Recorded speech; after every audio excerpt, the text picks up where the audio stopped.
Československá futbalová akadémia sa širokej verejnosti predstavila v roku 2002 otvorením centrály v Malackách. Je to skutočná liaheň talentov. Jej zverenci z ročníkov 2005 a 2006 sa už prebojovali k európskej špičke. Vďaka podpore a spolupráci partnerov, ktorá umožnila skvalitniť tréningový proces a podmienky pre výkonnostný rast, mladí futbalisti vyhrávajú, čo sa dá. Na medzinárodnom turnaji v Prahe v 4 odohratých zápasoch získali až 3 medailové umiestnenia. December 2012 sa do kroniky ČSFA zapísal zlatými písmenami.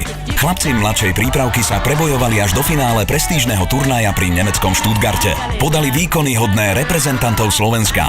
Za sebou nechali veľkokluby ako FC Bayern Mníchov, 1. FC Kolín, SV Werder Bremen, SK Rapid Viedeň, SK Slavia Praha a ďalšie. Nemci sú najťažší. A Sparta a Slavia.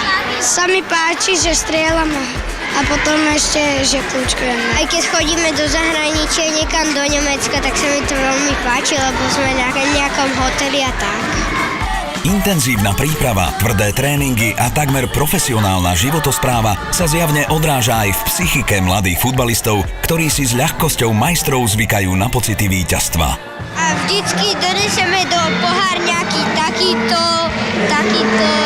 vždycky nejaký.